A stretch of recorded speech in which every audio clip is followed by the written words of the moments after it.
Bom dia, boa tarde, boa noite. Hoje vamos continuar a estudar equilíbrio de fases. Em específico, hoje nós queremos estudar a equação de Clapeyron e a dependência do equilíbrio com respeito a variações de pressão e temperatura. Vamos começar com o nosso diagrama de fases PT. Essa linha ela separa a região de equilíbrio sólido-gás. Nós temos um ponto em que a região de equilíbrio sólido-gás ela chega ao fim e nós iniciamos um ponto de equilíbrio de duas novas regiões. Então nós temos essa linha mais vertical que estabelece o equilíbrio entre os estados sólido e líquido da água, neste caso aqui a água pura. Nós também temos o ponto de equilíbrio que agora passa a ser possível a partir desse ponto que nós já vimos e conhecemos, que é o ponto triplo, temperatura do ponto triplo e pressão do ponto triplo, ok? Em que as três fases coexistem, nós aplicamos, por exemplo, a regra das fases, chegamos à conclusão de que não há nenhum grau de liberdade. Um ponto é uma região, um ponto é uma representação matemática adimensional, tá? Uma linha tem uma dimensão, e nessa interpretação nossa do diagrama de fases que nós vimos na aula anterior, nós chegamos à conclusão de que este equilíbrio entre os estados sólido e líquido, nós possuímos um grau de liberdade para um sistema de uma única substância, que é, no caso, o equilíbrio de fases da água pura. Tá? O mesmo se dá para o equilíbrio do gás líquido, que é essa linha, e esse ponto é um chamado de ponto crítico. Tá? Ponto crítico. Para água que é mais de 350 graus Celsius, uma pressão também bastante alta, e nós não vamos investigar essa região. Ok? No ponto triplo nós temos o potencial químico, é exatamente o mesmo para os três estados de agregação da água. Potencial químico da água gasosa é igual ao potencial químico do estado sólido, da água no estado sólido e da água no estado líquido. Esse diagrama ele é para a água, mas a ideia é exatamente o mesmo para outras substâncias em coexistência com mais duas fases. Okay? Nós não podemos ter uma substância pura, de acordo com a regra das fases de Gibbs, em equilíbrio com, por exemplo, 4 estados diferentes de agregação. Nós podemos ter sim um quarto estado, e isso de fato acontece para a água, por exemplo, em pressões, temperaturas mais elevadas. Nós temos outros estados de agregação da água, outros arranjos, porém, mais uma vez, em coexistência nós podemos ter no máximo 3 para um sistema de um único componente. Bem, mas o que é interessante, nós vamos caminhar aqui, nós vamos focar neste ponto no equilíbrio entre os estados líquido e gás.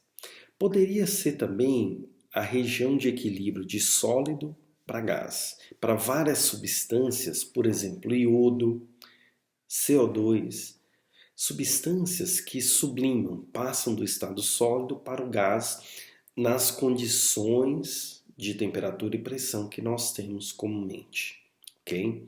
Então, no caso do CO2, por exemplo, do iodo, nós temos uma condição em que a transição de sólido para gás ela é verificada nas condições de pressão e temperatura.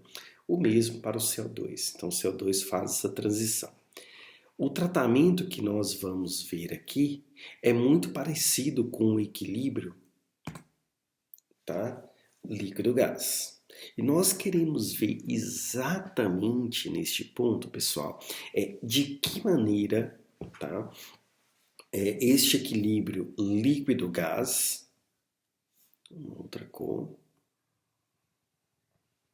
de que maneira este equilíbrio, representado aqui, por exemplo, de um ponto, digamos, por exemplo, 60 graus Celsius, 70 graus Celsius, ou temperatura normal do ponto de ebulição.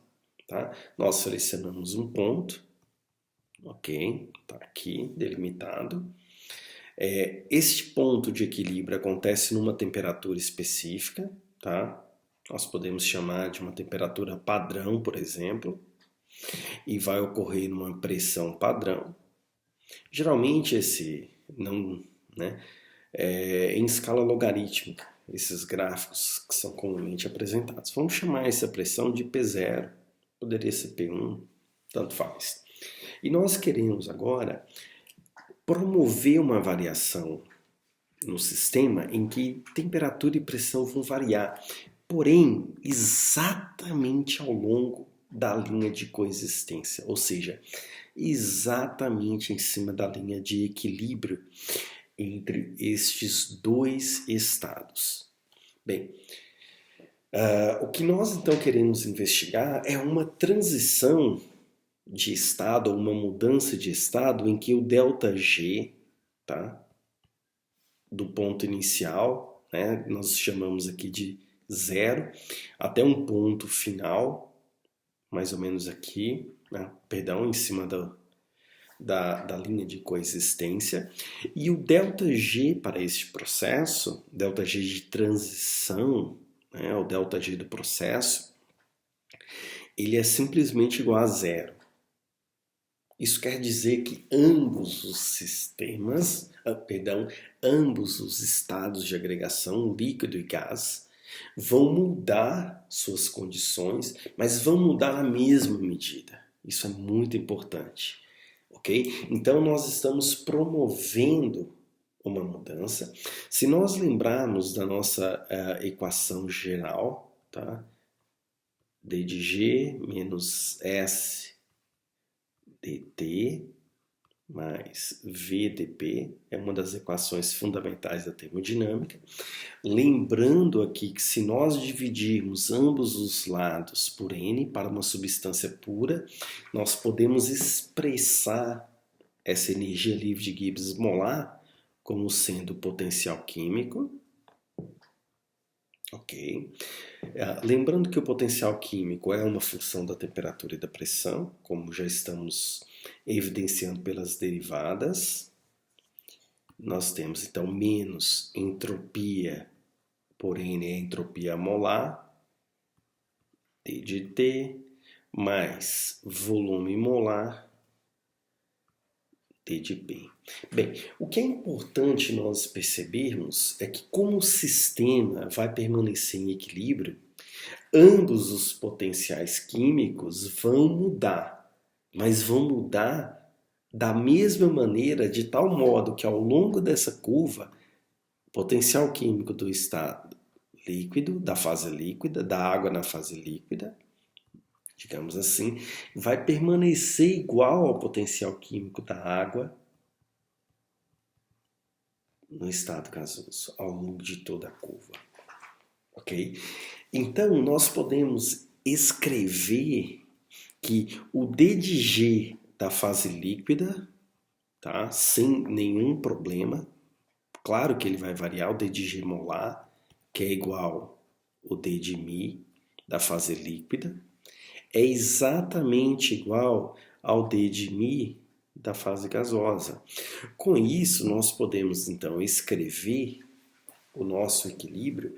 Cada uma das fases vai ter uma mesma mudança, porém, a maneira como uma responde à variação de entropia devido à mudança de temperatura tem magnitudes diferentes. Mas o importante aqui é sabermos que o tanto que D de Mi mudar para a fase líquida tem que ser igual ao tanto que D de Mi muda para a fase gasosa. Ok? Esta é justamente a condição de equilíbrio. E nós vamos caminhar em cima dessa linha. Olha que esse resultado, tanto que ele vai ser importante para nós. Vamos começar então pela fase líquida. Tá? Esse D de Mi para a fase líquida para a água na fase líquida. Como nós temos apenas uma substância, vamos omitir por questões de simplicidade. Então vai ficar menos a entropia molar menos a entropia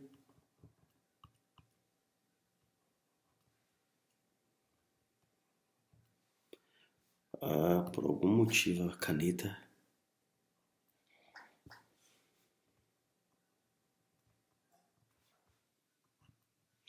entropia molar da fase líquida vezes dt mais volume molar da fase líquida dp. dp é uma propriedade intrínseca, é uma propriedade intensiva. Como o sistema está em equilíbrio químico, termodinâmico, a pressão a que a fase gasosa e a fase líquida estão sujeitas é exatamente a mesma, assim como a temperatura. Essa é a condição que nós estamos, tá? No diagrama de fase. Bem, a mesma perturbação ela vai se dar também na fase gasosa. Então, menos S molar da água na fase gasosa, dt, mais V molar da fase gás, dp. Ok? Aqui, só para passar para o outro lado, nós vamos chegar a um importante resultado. Tá? Vamos isolar essa expressão considerando o estado gasoso, o estado final. Isso é só uma convenção, tá? E o nosso processo, então, ele vai de líquido para gás, apenas por uma convenção. Poderia ser de gás para líquido também, uma condensação. Mas é comum a gente tratar líquido para gás, a gente chama isso de vaporização, tá? Bem, vamos passar então o gás para o lado esquerdo e o volume molar do líquido para o lado direito. Com isso nós vamos ter, tá? Isolando os termos. Como consequência, isolando os termos, nós temos entropia molar do gás menos entropia molar do líquido, que multiplica dt, passando para o lado direito da igualdade agora, o volume molar do líquido dp, tá? Então nós vamos ter volume molar do gás menos volume molar do líquido dp. Bem, aqui é importante a gente reconhecer que se nós estamos tratando de uma vaporização, esse é justamente o ΔS de vaporização, ok? E este é justamente o ΔV de vaporização, ok? Então nós podemos escrever que o nosso dp, né, já fazendo a identidade, dp sobre dt, se a gente quiser isolar aqui, a gente vai ver que a única constante que tem é G, a energia livre de Gibbs, molar, né? De ambos que continua o ΔG, na verdade, que é o mesmo para os dois.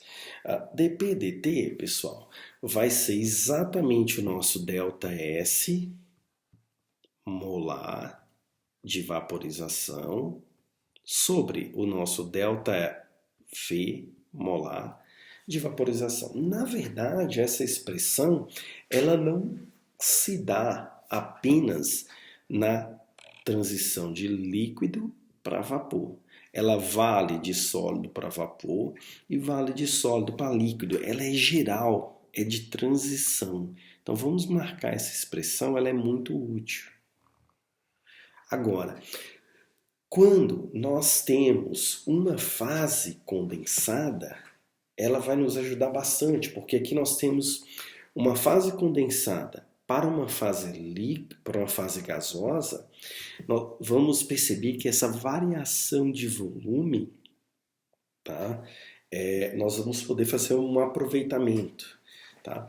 E também que ΔS, lembrando da nossa famosa expressão ΔG é igual a ΔH menos T ΔS. Então, nós podemos escrever essa expressão de uma maneira um pouco diferente. Ok? Nós então podemos escrever que o ΔS é simplesmente o ΔH menos ΔG sobre T. Lembrem dessa expressão aqui, ela é importante também. Bem, com isso, pessoal, e levando em conta o comportamento do gás quando a gente trata o equilíbrio de uma fase condensada para uma fase gasosa, o gás se comporta idealmente. Então, nós podemos usar para o gás, tá, o comportamento ideal, ou seja, o volume molar do gás ideal, RT sobre P.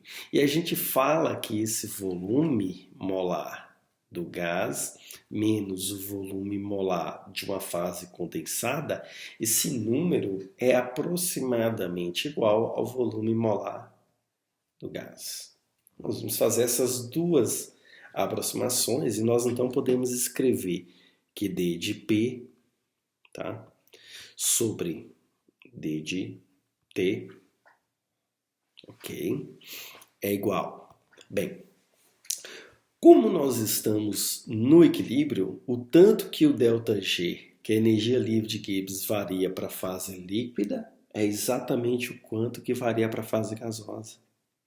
Por isso que o ΔG de transição é zero, porque nós continuamos no equilíbrio termodinâmico. Essa é justamente a nossa suposição inicial. O sistema permanece em equilíbrio. Tá? Nós vamos variar T e P de tal modo que nós vamos caminhar na linha de equilíbrio. Então, o nosso ΔG é zero. Isso é importantíssimo. Nós, então, vamos marcar até com uma cor diferente aqui. Esse é um importante resultado para nós, é que dP sobre dt, tá? A condição nossa é que o G molar ou o potencial químico fique constante, ok? Para as duas fases, não necessariamente o mesmo do que era antes, mas ambos variam o mesmo tanto para as duas diferentes fases em equilíbrio termodinâmico. Isso é importante ter em mente. O quanto que uma varia, a outra varia igual. Então, o ΔS molar, nós podemos aproximar de ΔH molar, tá, sobre T. ΔH molar de quê? Da transição entre as duas fases. ΔG igual a zero, desaparece. Nós estamos no equilíbrio termodinâmico sobre T.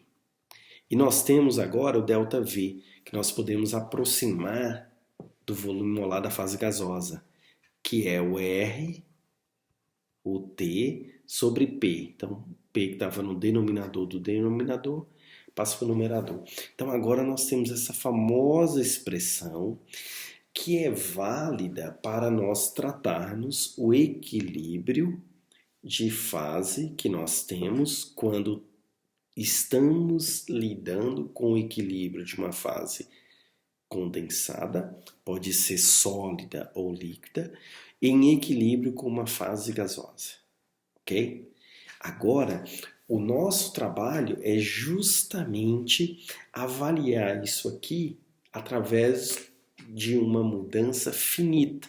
E quando essa mudança de dP, tá? Essa pequena mudança de dP, ela não for mais infinitesimal, obviamente, a variação de temperatura também não vai ser mais infinitesimal, ok? Se nós olharmos esse valor de ΔH que multiplica pressão dividido por RT ao quadrado, que nós temos aqui, é justamente a inclinação. dP dt num ponto qualquer. E quando nós quisermos, então, determinar para um intervalo finito de temperaturas e pressões, nós então temos que fazer uma integral. É o que nós vamos ver agora na no nosso próximo exemplo. Bem, continuando então, só para recapitular, nós escolhemos o ponto nosso aqui, tratar de uma região finita em que ocorre uma variação de pressão. Nós temos um ΔP agora finito, tá? Não mais um D de P, e nós temos uma variação, um ΔT. E nós temos que avaliar agora porque nós já sabemos qual é esse comportamento. Nós sabemos que D de P, tá? dt para este equilíbrio é igual a ΔH, que multiplica P dividido por R, R é a constante universal dos gases, T ao quadrado.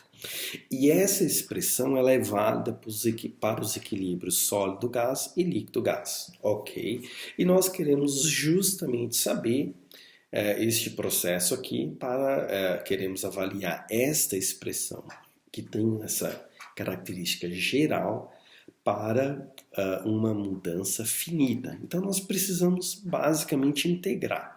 Tá? E a integral que nós temos, ok? Vai ser d de p, vamos isolar os termos, tá? Resolução de equação diferencial, aqui muito simples, homogênea, linear, d de p sobre p, que é igual a ΔH sobre R. Tudo isso, pessoal, eu vou escrever separadamente porque são constantes e é justamente a próxima suposição que nós vamos fazer, tá? 1 sobre T2 que multiplica dt. Bem, nós podemos integrar em ambos os lados, tá? E nós verificamos que nós vamos integrar. Podemos escolher uma temperatura como sendo referência, né? Pode ser um T0, uma temperatura de referência, pode ser a temperatura do estado padrão, por exemplo, até uma temperatura final qualquer, T, e integramos da variável pressão, pode ser da pressão do estado padrão até uma pressão qualquer do estado final. Bem, aqui nós temos o R, que é a constante universal dos gases, é uma constante, ok? E nós temos o ΔH. O ΔH, a gente sabe que varia. Nós, durante o nosso curso de Físico-Química, nós vimos um exemplo claro. Por exemplo, o ΔH de vaporização a 25 graus Celsius para a água é em torno de 44 kJ por mol. Se nós fizermos este mesmo experimento, a transição de água líquida para vapor, porém a 100 graus Celsius e 1 bar de pressão, a energia envolvida vai ser de 40 e não 44. Ok? Então, nós temos que escolher um intervalo de temperatura em que esse ΔH fica constante.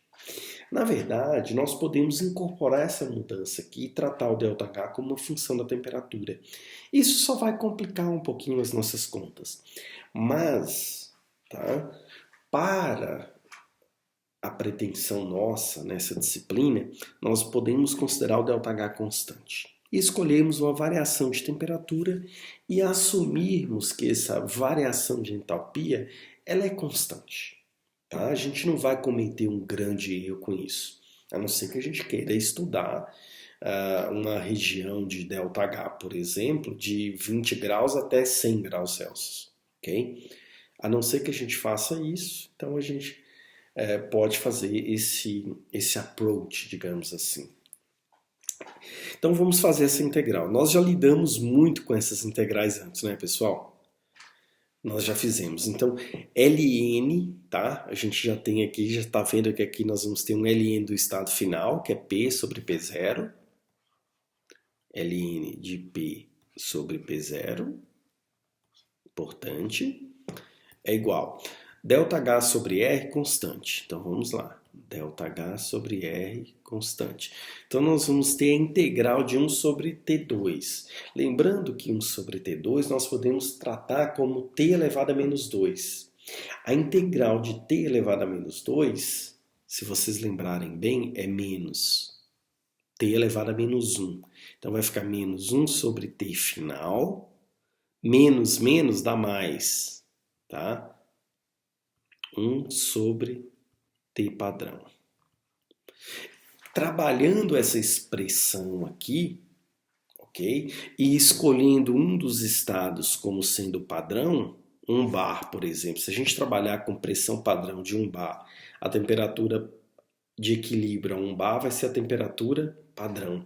Então, nós também escolhemos esse ΔH como sendo ΔH padrão, 1 bar. E esse ΔH, obviamente, vai ser o ΔH de ebulição, tá? ΔH de vaporização nas condições do estado padrão. Bem, nada mais é do que a temperatura de ebulição, 100 graus Celsius, ou 373. Essa expressão, então, nós a temos dessa maneira. Ln de P sobre P, que é igual. Só acertando aqui, pessoal, nós podemos escrever essa nossa expressão, né?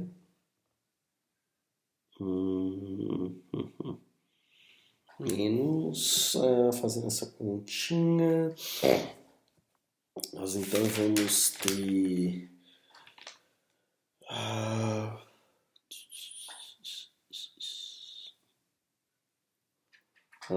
então aqui nós temos, só para igualar, né?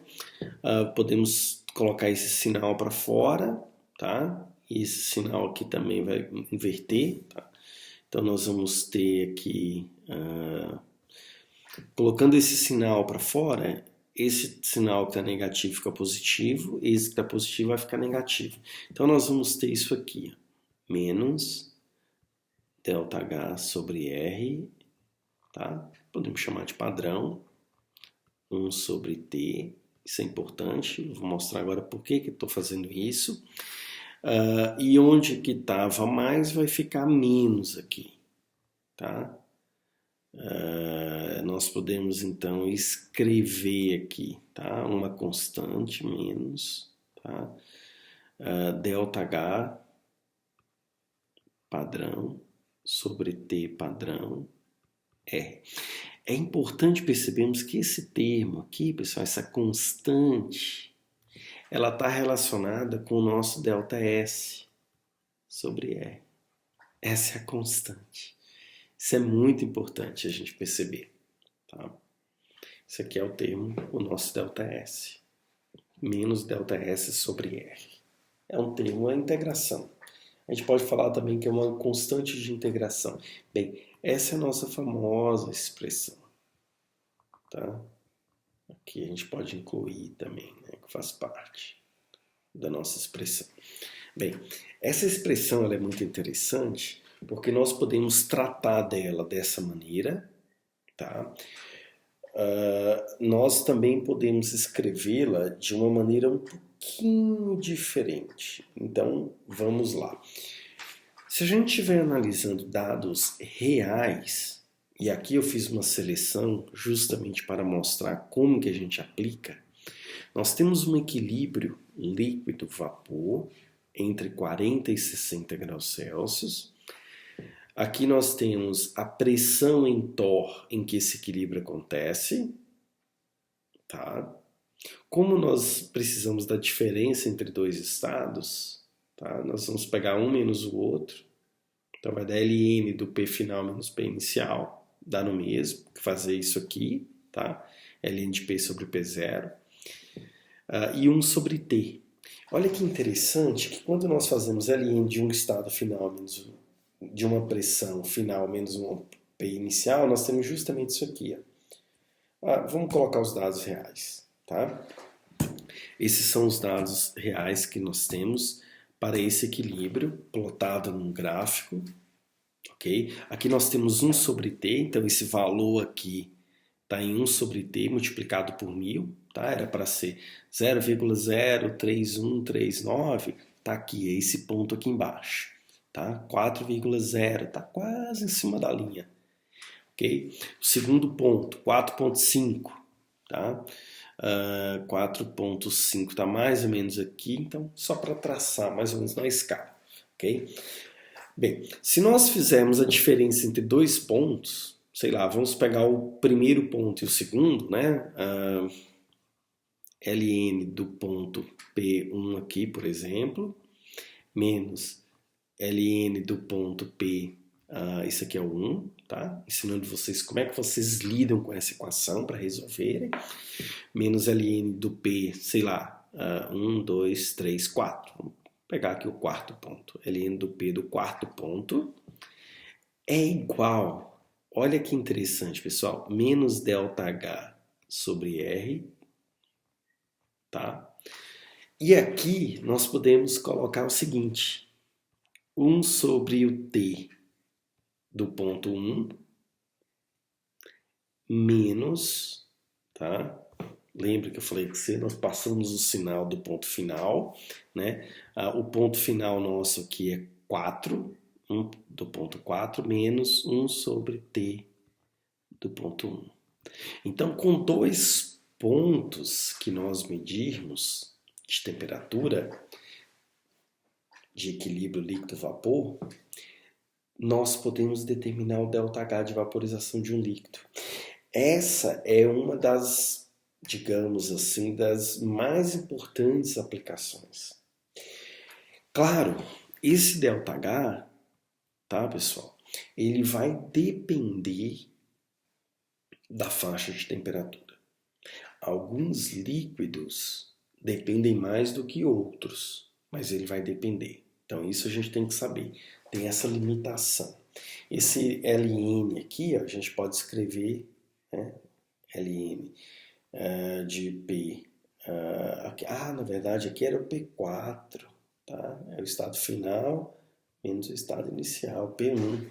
Então só para consertar, P4 sobre P1, né? P final sobre P inicial é igual a menos ΔH sobre R, 1 sobre T final, tá? Então nós vamos ter T do ponto 4 aqui, que menos, tá? 1 sobre a temperatura do ponto 1. Bem, outra importância que nós temos dessa expressão, pessoal, é que se nós definirmos um estado padrão, essa nossa expressão aqui, ó, esse termo fica uma constante, porque nós podemos utilizar um estado padrão. Se esse termo aqui ficar uma constante, nós vamos ter que Ln de P em relação ao P do estado padrão é igual a menos ΔH sobre R, 1 sobre T, isso é muito importante. Vamos chamar isso aqui de uma constante, C. C, no caso, é menos ΔS sobre R, está aqui, C. Se nós elevarmos tudo isso aqui, tá? Aí nós vamos ter que P, ok, é igual a um P0, que P é esse? Pressão de equilíbrio líquido-vapor, é igual a um P0, que multiplica E elevado a menos ΔH sobre RT, aqui ΔH padrão, tá? Que multiplica aqui, pessoal, E elevado a C, que é uma constante, é um fator pré-exponencial. Então nós temos agora uma nova expressão, a pressão de equilíbrio líquido-vapor numa determinada temperatura, que a gente vai investigar qual é essa temperatura, é igual àquela constante de integração, no caso a gente já sabe que está relacionado ao ΔS padrão sobre R, tá? Que multiplica P numa pressão zero qualquer e elevado a R a menos ΔH sobre RT. Olha que interessante. Ou seja, a dependência da pressão de equilíbrio líquido-vapor com respeito à temperatura está relacionada com ΔH. Quanto maior o ΔH, o valor, a magnitude do ΔH de um líquido, de vaporização, que é o caso que nós estamos empregando, mais ele vai depender. Então, olha só, uma comparação. O ΔH do etanol é aproximadamente 35, 38 kJ por mol. O da água é em torno de 44. Tá? Então, quando a gente varia a mesma faixa de temperatura, a pressão de equilíbrio para a água varia mais do que para o etanol.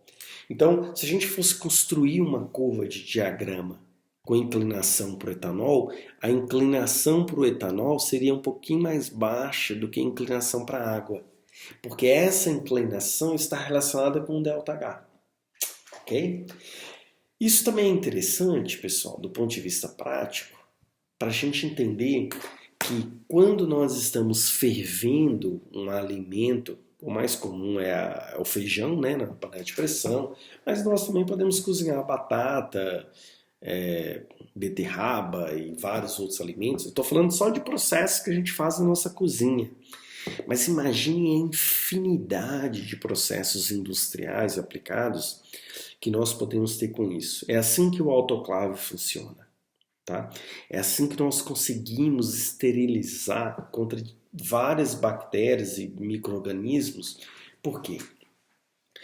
Se nós fecharmos a panela, a pressão do vapor ali dentro ela vai aumentar. Se a pressão do vapor aumentar, vai aumentar a temperatura desse equilíbrio e vai seguir essa dependência. Então olha só que interessante.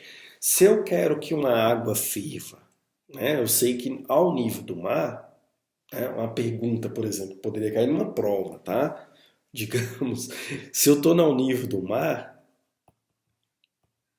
olha que interessante, ao nível do mar, tá, pessoal? A temperatura de equilíbrio, água pura, tá? 100 graus Celsius. Se eu quiser que essa água ferva a 120 graus Celsius, qual deverá ser essa pressão? P.